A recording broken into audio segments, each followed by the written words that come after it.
Aloha everybody, this is Dr. BethAnne, and in this short video we are going to talk about one very easy thing that you can do in order to empower your intuition magic. Now, your intuition magic is your understanding of your unique intuitive gifts and the intersection between those and feeling empowered to trust your intuition, to use your gifts, and to begin to rely on your intuition as a valid way of being in the world and making sense of the world around you. When you find that sweet spot, like if we had two circles and this circle was like understanding what your gifts are, understanding how intuition works, where are you gifted? And this circle was like, I feel empowered to use my intuition, and I feel that it's a valid way to move around in this world. Where the two of those intersect and overlap that's the sweet spot, and that's where you find your magic. And that's when you begin to feel empowered to work your intuition magic and to use that as a way to inform your experience of yourself and to inform your experience of creating the life that you want to experience, and working with the universe, working with your spiritual connection, working with your higher self and your soulful self in deeply meaningful ways.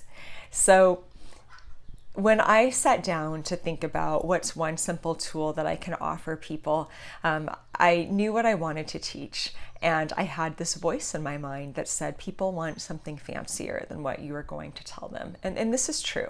My observation is that we often want something that gives us instant access to magic.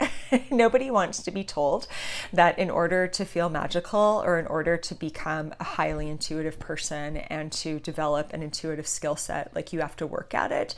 That's not a fun thing to tell people. And yet there's a lot of truth in that. So this video isn't about an easy fix, but it is about something easy that you can consistently do that you will see results from. And that easy, consistent thing that you can do is develop a practice where you meditate on love, where you find a way to sit down, you can cross your legs. I put my hand on my heart, and for, we'll say 60 seconds to 2 minutes, it doesn't even have to be 60 seconds, it can be 30 seconds to 90 seconds. You think about something that represents the energy of love to you, unconditional love. This isn't romantic love. This isn't, love that might come and go or wax or wane based on your feelings. This is the love that you might have for a newborn baby, or the love that you might feel when you're peaceful in nature, or maybe you have a beloved animal who just brings that out in you. Maybe when you think of the color soft pink, or the a rose or something like that, that represents love to you. This is something that that you can easily connect with and say, okay, when I think about that, that evokes a feeling of love inside of me. And as you sit with your hand on your heart and you use this imagery or a color, or if it's a very good memory, you can use a memory. You just notice, where do you feel love in your body? How does love feel in your body? Do you feel it in your heart? Do you feel it in your solar plexus? Do you feel a softness come over you? You just observe and you just notice. And that's all you have to do. When you have meditated on love and you have a sense that it's anchored into your body, you can just take a deep breath and, sort of give gratitude to yourself for being able to tap into the frequency of love. Now, the second part of this video is me talking about, what does that have to do with our intuition? And the answer is, love has everything to do with our intuition, because the quickest way to access our intuition is to go in through our hearts. It is not to develop mental psychic powers and, cognizant abilities and all of those things. There's a lot of really cool exercises out there that you can use to develop your mind in that capacity. But the true gateway to intuition is our heart, because intuition is the language of our heart. And when we use our hearts to inform our minds, instead of using our minds to discount what our hearts might be telling us, that is when we truly feel empowered to begin to work with our intuition. And we have a rooster in the background in the jungle of Kauai who is agreeing with me on that. So love has everything to do with your intuition. And if you were to sit and meditate on love, and let's say you do this for a month straight, and let's say that you have a journaling practice and you write down how the day went for you, what you noticed about that day. What I think you would likely find after a month is that meditating on love helps you feel more connected. It helps you feel more alive. It helps you feel more aware. You know, love is really the natural condition of our soul. It is the state that we return to when we're in our natural abundance. You know, love is the language of the divine.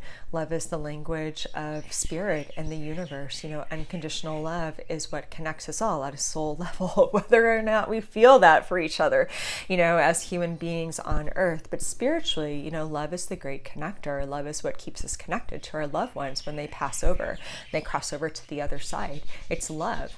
And so when we meditate on love and we begin to exercise like our heart chakra muscles and we begin to consistently open that up, we're doing a couple things. One, we're teaching our body how to set its frequency to love.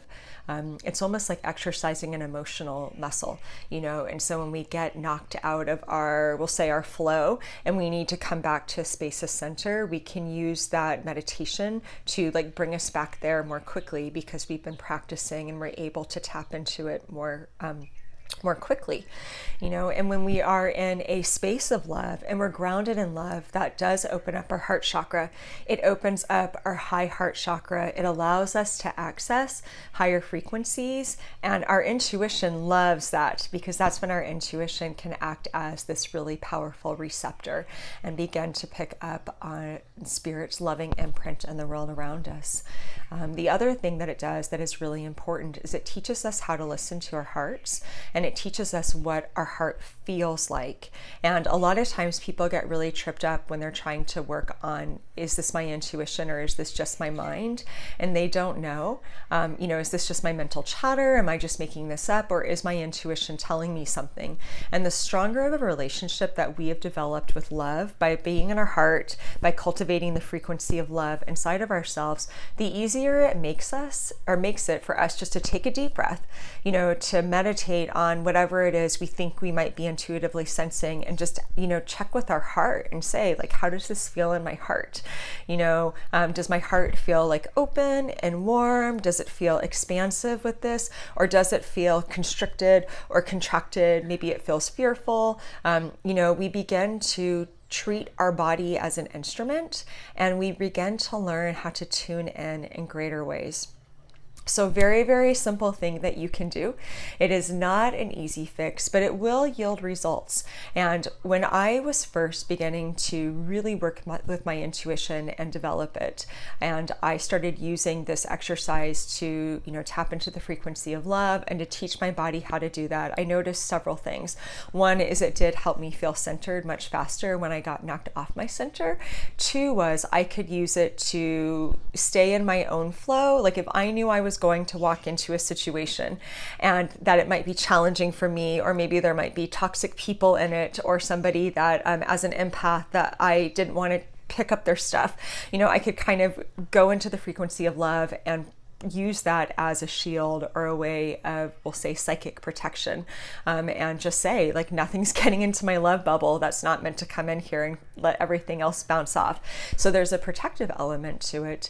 And the last piece is that a lot of intuitive information is actually kept at the frequency of love. The Akashic records are kept at the frequency of love. The archangels are accessible to us always. You know, they don't care what mood you're in. They will come meet you in the gutter if you're down in the gutter that day. But it's easier to feel our loved ones. It's easier to feel the energetic and the ethereal realms when we are able to be in a frequency of love, because it makes us more receptive.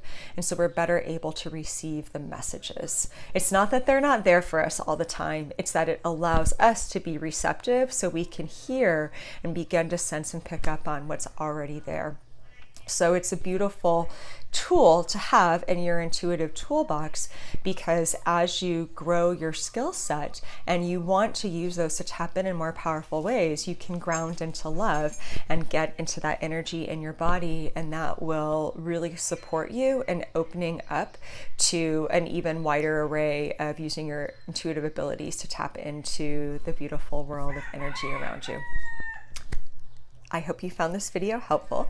If you want to learn more about heart-based living and intuition and having energy support if you're an energy sensitive, you can find me on my website at drbethanne.com, and I look forward to seeing you there if you feel called. All right, be well, be love, and work your intuition magic.